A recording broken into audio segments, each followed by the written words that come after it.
Good evening and welcome to the oNiD Hound British Stock Car Championship. Round 3, here from the wonderful and delightful Donington Park, just on the border of the Derbyshire-Leicestershire county line, right next to East Midlands Airport, where not only can you go plane spotting, but you also watch some rather fantastic motor racing this week, taking our British Stock Car Championship here to the national circuit. No Melbourne hairpin, just a simple chicane at the end of the lap. 19 cars currently in the server, practicing for the race this evening. 3 quarter of an hour races, 20-minute races. No, it's our feature format. It's a feature, I stand corrected. We have a 20-minute race and then a 40-minute feature race. 10 minutes of qualifying about to come up shortly to set the grid for our first race. But before we get into that, let's have a little look at how our standings are coming in to this round with 2 rounds down. Indeed, in the overall standings, Pavo leads the way from Dundee to Fraser. Hill, Hines, Silver, Peters, Wood, Beams, Bevan. Gap of 48 points separating the top 10. We're going to go down to Overstreet and Myatt, tied on 73, with Overstreet staying ahead on race results. 30th, Contu, Capcar in 14th, Bain 15th, Oscar 16th, Karizankonowaska, Olivia in 17th, tied with Adamili in 17th as well, both on 46 points apiece. Kanoji, Toscano, Akapov, rounding up your final full 21 drivers in the Pro-Am standings. However, things look a little bit different. It is Alfie Beaven in the Pro standings that leads the way, with Dundalo, Conti, Pavo, and Hine, your top 4 for Pavo and Hine, most notably. Tied 6th, Fraser and Peters, Hill, Olivier, and Bain round up 8th, 9th, and 10th. In the AMS, Beams leads the way by 1 sole point. 3 points behind is Adam Ely in third, still for 4 points. Ben White, 6 points, and Christian Overstreet, 9 points, separating the top 6. However, actually, top 7 split by 11 points, which is even more incredible. We then have to go down to a little bit of a gap to Akpov and Oscar in 8th and 9th, 17th, 18th points behind the lead for the AM standings, respectively. Then Canojo and Toscano round up the final 10th and 11th positions for the AMS standings. Oh, nip and tuck. Only one game to play for the standings, and especially in those Pro-Am standings. Standings are changing constantly, and we'll bring you all the action as we are just finishing off the practice session here on Donington Park. The safety car team and the live race control have a brief opportunity before you go to qualifying, just to run through start procedures. Bit of a practice start. We saw a couple of cars spinning. Old hairpin down there as we see a wonderful view of the top of Melbourne Hill going down through Craner Curves and down Hollywood Hill. It is, gotta love Donny. As what everybody said, Scotty, we've already given you a brief introduction in regards to the formats, because I love having formats that change that I never keep a track of. Good evening. Good evening. Yes, qualifying is just getting started. The drivers setting off for their 10 minutes of qualifying. Another shortish lap here. We're seeing times down around the 1 minute 10, so not much longer than what we had at Castlecombe. But of course, that second race, much longer, 40 minutes. Mandatory pit stop with rolling start and safety cars potentially throughout the race, depending on how it goes. I also want to point out, just before we get into qualifying, I think we can see Polo Hydra there, just on the hill, waving his Irish flag. So good to have him supporting in the fans. But yes, as mentioned, qualifying is underway, and first across the line to start their lap is Marco Toscano. Guess how early is Market ahead of anyone else going through Redgate? They go down onto Hollywood Hill through the Craner Curves and through down the hill. They go past Hollywood Hill, past down through the Craner Curves. Now, go down to the bottom of the hill. It's a very sharp right of the old hairpin. If you get the braking wrong and go off into the gravel pit, I think that's about to happen here. Gathers the car up and runs wide into the runoff. Next car in front of the queue is Gus Peters. As the cars come through to complete the opening sector, it's Pavot who is taking purple sector, but that's taken by Alfie Bevan, who is 6,000ths of a second quicker. So very close, but a bit of traffic getting in the way for Alfie on this opening lap. I think that was Toscano as they try and recover up towards Coppice now. Very tricky corner, especially trying to put the throttle down on the exit. Onto Sturkey's straight towards the final chicane. Very tricky chicane. You want to run it in as deep as you can on the brakes, but not too deep. You're running over the curbs too much, though. Alfie using all of the curbs. Let's see as they come up to line. James Pavot is set to the top of the timesheets. Alfie Bevan not able to beat it. He's 2.5 tenths off Alfie Bevan on the first runs. So let's see who else. A lot of cars coming through to complete laps. Got Adam Ely popping up. Let's head to Ben Asker. Oh, he's just had a spin coming out of the chicane. Oh, that's shocking. So we'll go and rejoin the circuit and we'll go for another lap. But a very quick lap here. We said the times are 1 minute 10, so actually getting close to 1 minute 9. So they're queuing up on the pit lane. We actually do get a 1 minute line from Dundalo as he comes across the line. And we can see people got to be careful. They queuing up on that pit lane, because some people may actually quite cheekily use a bit of pit exit to get the turn in for turn 1. You're not supposed to. And in real life, you do get a finger wagging from the race stewards. But here, it's all down to, I'm not sure what our admins have said about that, to be perfectly honest. We'll keep an eye on that as there's a car spinning. That's Overstreet. Oh, was that Overstreet having a spin going through Goddard? We'll stick with Ben Brown as he goes through the blind uphill right-hander. Coppice is shockingly blind if you're sitting in a car. We'll hopefully maybe catch that maybe at some point and just show how blind it truly is.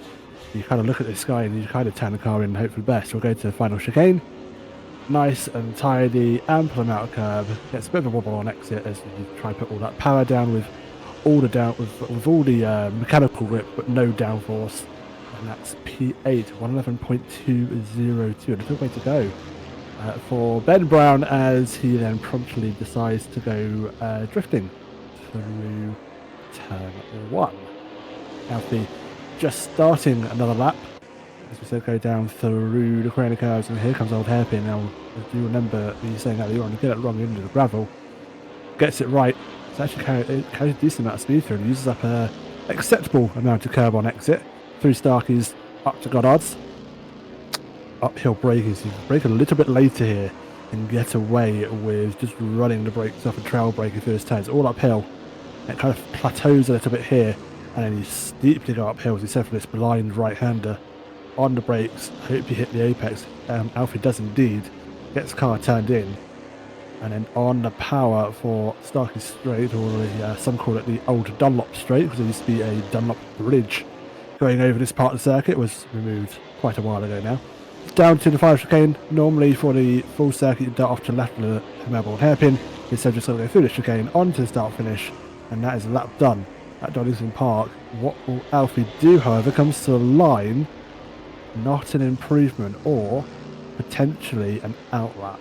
Yeah, I think that was an outlap. Didn't quite catch Alfie leaving the pits. Toscano now having had a spin on their opening lap, or a half spin, comes across the line, improves up to 17th head of Ben Beams. Still a long way to go to get into that mid-pack. Chris Overstreet getting a time in as well, up to 16th place, just on the edge behind Zach Silver and Akapov.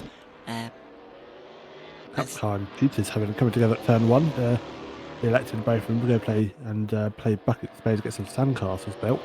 Pavo, however, up to second. I just spotted, but Lord Fraser, purple sector. Will he be able to carry it across the line? Comes to the line. It is by a matter of 0.074 of a second. Gets provisional pole for race 1 this evening.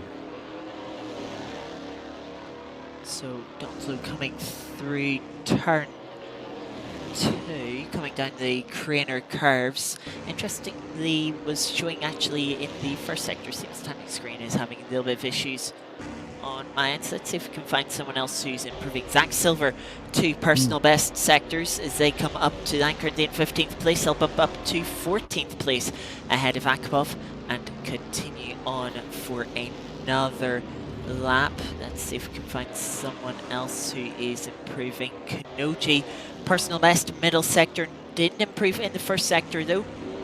Through the final chicane, driver opting not to use the sausage curbs there.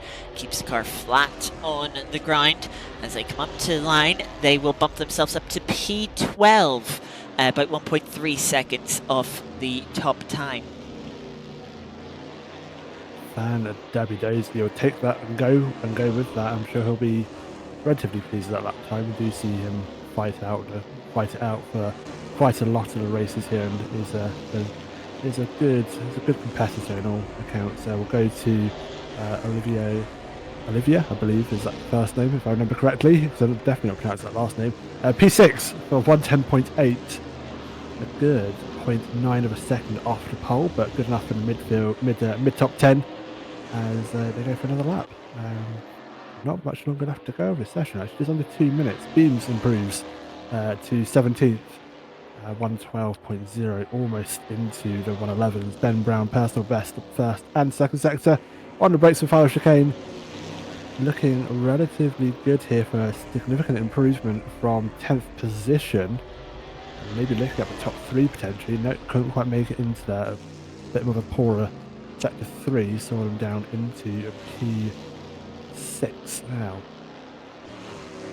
Yeah, Pavo was improving in the middle sector, but bailed out of the lap. Capcar improving in the first sector, lost some time in the middle sector. We'll see if they're able to bring it back in the final sector out of the chicane now. look like no, not a great time, losing more time in the final sector. Gus Peters doesn't improve behind as well, as we have Olivia come across the line and displaces Ben Brown once again to put themselves back up to P6. Pavot and Alfie Bevan improving in... Or it's Alfie that's improving 100th quicker than Dondlo to put themselves into P2. Just spotted that. Jesus Christ, there's nothing between the top three. As we see Ben Arthur go through the final chicane, 20th currently, and elects to dive for the pits. I think just lost traction from the rear end, and the car span round on them. Yeah, a very random spin. He does indeed return to the pits. It's going to be his qualifying over. P20th is going to be the best he can do for race 1. Ben Brown having this as well, going off the track and rejoining and potentially going back to the pits. And capped car, personal best first sector. The second sector was shocking as he goes through the final chicane. Maybe waiting that for one more lap. Will he get to the line in time? He won't. That is that for Tejas, who will not improve. As the checker flag now waves, everyone apart from those in the pits are on laps. As Overstreet's his checker flag goes up to 16th. Ben B's personal best fast in second sector. We'll see if he can improve. At the minute, it looks like maybe 12th or 13th for him, as he is going to come to the line. It's going to be 16th, just slightly worse. 7 comes to the line, improves in time, not in position. Fraser, purple first sector, not good enough, second and third sector, and then we're just waiting on Bain and Dondolo to come to the line. Dondolo not improving in the first sector. It is marginally off by 0.0299 of a second. We'll go to Stephen Bain first. Oh, that's not a curb. That's too much curb. Puts it into the tyre wall in the final chicane. What's Dondolo going to do? Sector 2 is not looking great. It's competitive, but not quick enough to challenge. He'll come to the line, see if he's found anything to improve that time. Up into second, no, stays third position, 110.206, with 10th off his personal best. And that is qualifying, done and dusted. A couple of cars just coming to the line, they're just finishing up their laps. They're already still a check flag actually. So if they do improve, it may be a bit questionable as to why they've improved. Capped car, I think, is coming to the pits. Yep, everyone's going to the pits. Toscano, however, still seeing it's out on circuit. I can't see any cars out on circuit actually. I think they might have disconnected from the server. Yeah, Toscano has disconnected. Hopefully they'll be able to get themselves back in before we go racing very shortly. But similar to Castlecombe, as you might expect with the track length, the very quick qualifying session times coming in consistently. In the end, it'd be Lord Friese taking the top spot ahead of Alfie Bevan. Dondolo in third, only 3/4 of a 10th of a second separating the top three. James Le Pavot down in 4th place by 3/10 off Lucky 7, who was 4/10 off. Then bit of a gap down to Olivia in P6, only half a 10th ahead of Ben Brown in 7th. Ash Hill a 10th further back in P8 ahead of Capcar. Gus Peters in P10, with Stevie Bain just missing out in P11. Kanoji is in 12th ahead of Adam Ide in 13th. Zach Silver, who had a really good opening round at Croft, is down in 14th place ahead of Alex Wood in 15th. Ben Beams is in 16th ahead of Christopher Street in 17th. Akapov in 18th, 1.8 seconds down. Toscano will slot in 19th if they can get reconnected with Bemai in P20. And Ben Asker, struggling to get a good lap in, will start from the back in 21st position. And now we wait for the server now to take over to the race. The cars will get gridded and then we'll have a rolling start for the first 20-minute race of this evening. Top 3 look mighty close. We'll see how they all fare after they go through the first corner. But yeah, very tightly packed field elsewhere as well. There's not much splitting those cars, especially in the midfield. They're quite tightly bunched together in terms of fastest lap time. Yeah, they are indeed. I imagine doing some laps myself, I think it's going to be very difficult to pass here, as there's these cars the brakes on them, let's just say, are not amazing. So the cars sort of slide and move around. We've sort of seen that throughout the series so far. But yeah, it should not be long before we get going for the rolling start. Indeed, cars now out on grid. Yeah, lovely shot, a little phrase of that, and you'll see the start finish lights on the screen. They aren't gonna get going or wait for the safety car to make their way past. Just take a quick pause as we wait. There we go, there goes the safety car, and it'll take away the pole sitter. And they'll start their flying lap, their rolling start formation lap for the first 20-minute race. We've got a car in the pits. He's now going to start at the back of the grid. I'm not sure who that was, but they will now rejoin the back of the grid for the start of this race. I think that was Pavot. Oh, okay. Yeah, it seems like that was Pavot. That they might. No, it looks like, yeah, they are dropping to the back of the grid. So unfortunately for Pavot, having qualified up in P4, they'll be starting from the back of the grid, which is going to be a disappointment for them. Said it could be quite tricky to overtake here with sort of some short braking zones, very risky opportunities. You know, that final chicane, you know, trying to run it side by side through there over the sausage curbs is going to be very difficult, could very easily end in a bit of a catastrophe. Yes, indeed. We'll find out once we go through the end of the formation lap. Only a couple more cores to go, and then we'll get racing. So racing Psycho Semenska leading the way in the safety car. Johnny Ashley standing by as backup. We'll wait to see that safety car peel off to the pit lane. We'll go racing for our first race of 20 minutes here, and then a 40-minute race that follows. Shorter qualifying session as well, 40-minute race I do believe, as we now go through the final chicane. Also worth noting the track temps down to 9 degrees track temp, 5 degrees ambient. Looks like we might actually get a second safety car lap. There's been a little bit of contact at the back of the field. Okay. Yeah, we're getting a second safety car lap. We're not quite sure why as of yet. But yeah, we'll see these lot 3 a second formation lap, which will cut down the race time a little bit, which will be ideal for Pavot as he tries to regain all positions he's lost by being swamped back down to the back of the grid. And we wait one more lap. Both us. We're patient folk here at oNiD, aren't we? Aren't we, Scotty? Yeah. Most of the time anyway, when we're not driving. Yeah. As we're not that bad. No, we're not nowhere near that bad. We're wonderful. As we just the way that safety had to. I wonder if it is because of Pavot that we had that extra formation up with him rejoining from the pit lane. That's now caught up. He's on the back of the pack now, so that's fine. Yeah, he came out on the back of the pack, so yeah, not sure. Just not seeing any other obvious reason as to why we've got another lap, which is interesting.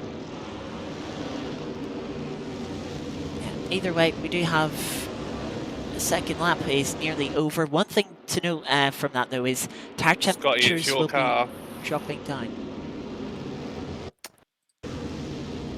Ah, that'll be why. Thanks. Oh dear. Scotty's car still on the grid. Technical issues. Okay, so now we're good. We should now be good to go. Oh dear. Yeah. For some reason, Stockcar used to do the thing of if you didn't press drive, your car reset back to the pits. For some reason, during this series, it hasn't done that. So, yes, we will get going at the end of the third lap. Unfortunately. Oh, that's brilliant. Absolutely brilliant. That's Donington for you. If something can go wrong, it will. That's just the Donington curse. Happens in real life, and it's happened here on oNiD. Good evening, Phoenix Sim Racing. Just waiting for the safety car lap to go in, and then we'll get racing once more for the first race. Slightly reduced 20-minute race. I think we'll get down to about 18 or 17 minutes worth of racing for the first of 2 races this evening. We will then go racing once more again for the future race, 40 minutes long, with a enforced pit stop.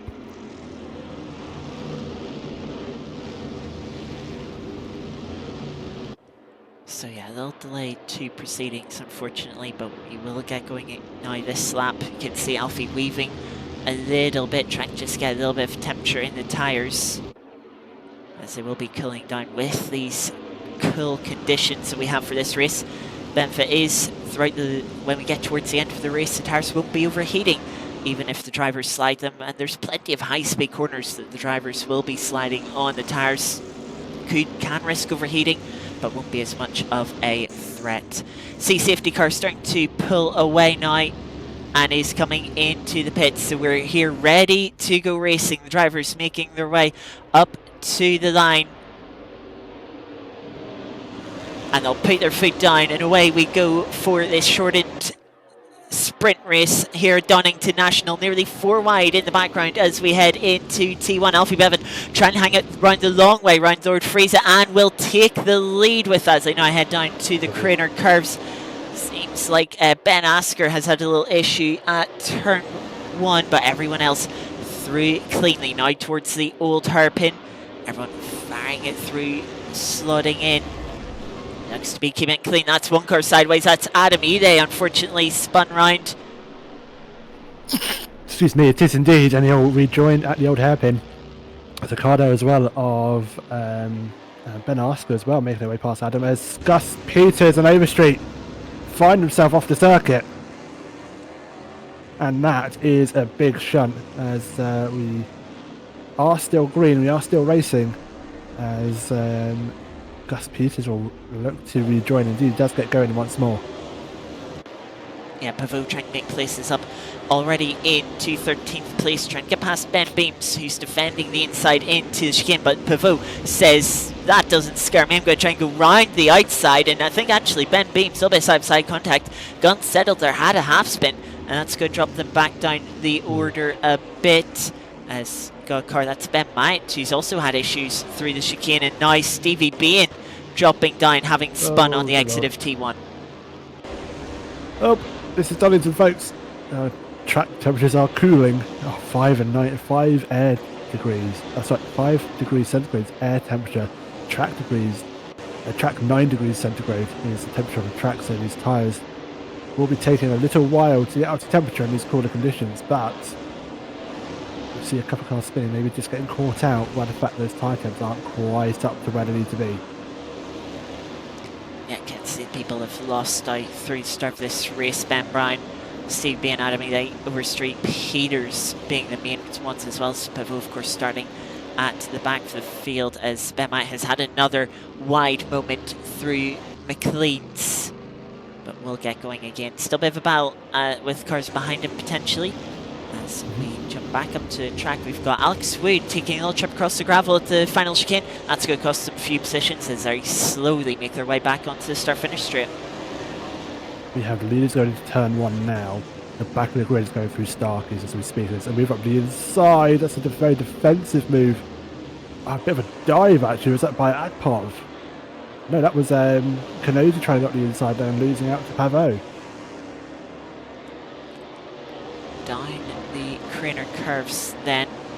Alex Wood following Ben Brown. Nice to see the cars sliding their way through on the limit. A little bit wide there for Ben Brown, putting a couple of wheels into the grass. That might have given Alex Wood an opportunity. They're closing in as they make their way up to McLean's. Alex Wood thinking about the inside, goes for the outside. Not able to find a way past there. As say, overtaking is going to be quite difficult. A little moment in the background. Akapov fighting Zach Silver and Stevie being right behind as well. Zach Silver to the inside through Coppice, but Akapov carrying the momentum round the outside, getting the power put down, and will carry that speed on to Starkey straight here. Steve Bain slotting into the slipstream, trying to close up as well. As you can see, Lord Frieza is saying personal best lap, trying to catch up to Alfie in the lead, but trying to get a good exit off the chicane. Zach Silver's got themselves just slightly alongside, but again, Akpov is going to defend the inside into Red Gate. Can Zach Silver hang it the long way round like Alfie did on the opening lap to take the lead? They try and do so, but they're still side by side now down the corner curves. These corners easy flat in some cars, not easy flat in these cars on your own, let alone side by side, squeezing each other. Two wheels onto the grass for Akpov. They're still on the inside, still trying to keep the car in a tight line. Eventually, they'll lose out to both Stevie Bain and Zach Silver, who's up now up to P12. That is hard but fair racing. Just dip a couple of wheels on those grass before the old hairpin just really hurt his